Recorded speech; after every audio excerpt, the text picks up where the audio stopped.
जय हिंद मेरे डियर साथी। मैं आपका साथी विकास और आज हम देखने वाले एक प्यारा सा टॉपिक, ठीक है। ये कक्षा 10 विज्ञान पोर्शन से लिया गया है। प्रिय विद्यार्थी उनके लिए अति महत्वपूर्ण है जो आप 29 फरवरी को एग्जाम देने जा रहे हैं, उनके लिए अति महत्वपूर्ण है क्योंकि ये मॉडल पेपर 2024 का यूपी बोर्ड के द्वारा जारी किया गया। उसमें ये क्वेश्चन 4 नंबर का पूछा गया है। इसमें पूछा गया है लिंग निर्धारण वंशानुगत कैसे हो सकता। मतलब क्या होता है, कोई वंशागत है, ठीक है। लिंग निर्धारण की मतलब जो लिंग होगा यानी जो बच्चा पैदा होगा वो गर्ल्स होगी या बॉयज होगी, लड़का होगा या लड़की, लिंग निर्धारण कैसे किया जाता है इसी का आपको डिटेल में बताना पड़ेगा।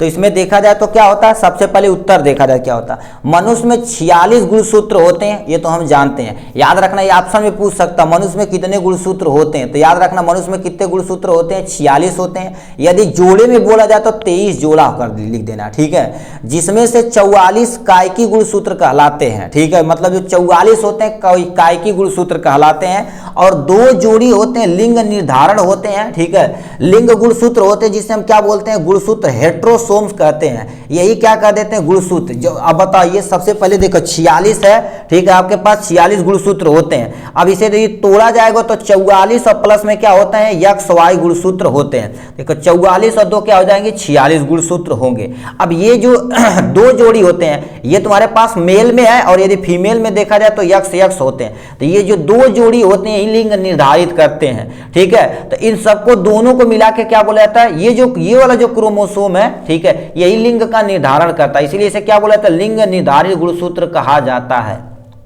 मानव नर में देखा जाए तो यक्ष वाई गुणसूत्र होते हैं, ठीक है। मादा जनन में देखा जाए तो यक्ष यक्ष गुणसूत्र होते हैं, ठीक है। अब कैसे लिंग निर्धारित किया जाता है इसके बारे में आपको बताते हैं यहां से, ठीक है। लिखा मानव, ठीक है, मानव में बच्चे का निर्धारण कैसे किया जाता है ये भी समझना हमें। लिखा मानव नर में यक्ष वाई और मादा में यक्ष यक्ष गुणसूत्र होते हैं। बच्चे का लिंग निर्धारण निषेचन के समय होता है। निषेचन मतलब क्या होता है, जैसे मान लेते हैं यहाँ पर क्या हो गई, मादा हो गई और यहाँ से क्या हो गए, पिता हो गए, ठीक है। यहाँ पिता हो गए, यही मम्मी हो गए, पापा हो गए, ठीक है। यदि मादा से क्या होता है, एग आता है, ठीक है, यहाँ से अंड आता है, ठीक है, अंड आता है और यहाँ से क्या हो जाता है, शुक्राणु आता है। क्या आता है, शुक्राणु आता है, ठीक। अब इन दोनों का क्या हो जाता है, फर्टिलाइजेशन होता है। तो यहाँ पर क्या हो जाता है, ये फर्टिलाइजेशन मतलब इन दोनों का मिलन होता है, उसी को क्या बोला जाता है, निषेचन बोला जाता है। यदि 1 नंबर पूछे निषेचन किसे कहते हैं या तुमसे टर्म पूछ दे निषेचन किसे कहते हैं, इसे समझाइए लिंग निर्धारण कैसे होता।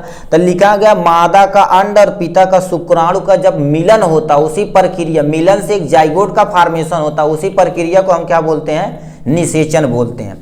अब एक्चुअल में होता क्या है, पिता में देखा जाए तो 44 प्लस में यक्ष वाई गुणसूत्र होते हैं, मादा में देखा जाए तो 44 यक्ष यक्ष गुणसूत्र होते हैं, ठीक है। अब लिखना कैसे करेगा, 44 को 22 यक्ष यहाँ पर हो गया, 22 यक्ष वाई यहाँ पर हो गया, क्योंकि एक पीढ़ी से दूसरे पीढ़ी में केवल हैप्लॉइड ही नंबर जाता है, ठीक है। हैप्लॉइड मतलब ये तुम्हारे पास हैप्लॉइड हो गया, ठीक है। अब मान लेते हैं इसमें 22 और यक्ष जाए तो यहाँ पर आ जाएगा। मान लेते हैं इससे भी मादा से भी यक्ष आए तो इस कंडीशन में जो यानी बेबी जो पैदा होगी वो क्या होगी, लड़की होगी। क्या होगी, लड़की होगी। मान लेते हैं इनसे तुम्हारे पास यानी 22 और यक्ष यानी 22 और वाई जाए, 22 और वाई जाए तो मान लेते हैं ये देखो मादा क्या कर देती है, हमेशा हमेशा चाहिए कोई भी दे, क्योंकि मादा के पास देखा जाए तो केवल यक्ष यक्ष गुणसूत्र है तो उससे लेना देना नहीं है। मगर देखा जाए अपने यहाँ बलेम किसे लगाया जाता, मादा को लगाया जाता। जो भी बेबी पैदा होता बोलते हैं यार तुम ही गड़बड़ कर रही हो, पतोहों को लगाया जाता है। क्योंकि अब सीरियल देखा है जाते, सीरियल जो आता है बड़ी खतरनाक। पहले देखा जाता कृष्णा हो गया, ठीक है, गंगा, ठीक है, शक्तिमान, ये सब अच्छी अच्छी चीजें आती थी। मगर अब देखा जाए तो क्या हो गया, नागिन हो गया, डाइन हो गया। तो उसी अनुसार सब क्या कर रहे हैं, औरतें भी बढ़िया से सीख रही हैं, है कि नहीं, ठीक है। तो वही चीजें क्या हो गया, इन दोनों से फर्टिलाइजेशन, मादा का कोई रिस्पॉन्स नहीं होता, पिता ही रिस्पॉन्सिबल होता कब यानी लड़की पैदा होगा कि लड़का पैदा होगा, ठीक। अब इसमें पिता की भी नहीं गलती है, नेचर है, क्योंकि अब कोई डिसाइड नहीं कर सकता कि हम यक्ष देंगे कि वाई देंगे, मगर पिता ही रिस्पॉन्सिबल होते हैं कि बेबी गर्ल्स होगी या बॉयज होगी। मगर उनके अनुसार कभी भी ये सारी चीजें नहीं होता भाई, ठीक है। ये हो गया, लड़का होगा कब, जब तुम्हारे पास 22 वाई आएगा और यहां से 22 यक्ष आएगा तो 22 44 यक्ष और वाई तुम्हारे मिलके क्या बनाएंगे, लड़का का लिंग निर्धारण करेंगे। तो ये होगा लिंग निर्धारण के, ठीक है। लिखा लिंग निर्धारण की दी गई क्रिया विधि यक्ष वाई क्रिया विधि कहलाती। यक्ष वाई, अब इसे न बोल के लिंग निर्धारण न बोल के क्या होता है, यक्ष वाई क्रिया विधि पूछे तभी इसे आपको बता देना है। ठीक, आज के लिए बस इतना ही, फिर मिलेंगे नेक्स्ट वीडियो में नेक्स्ट टॉपिक के साथ। तब तक के लिए bye bye and take care.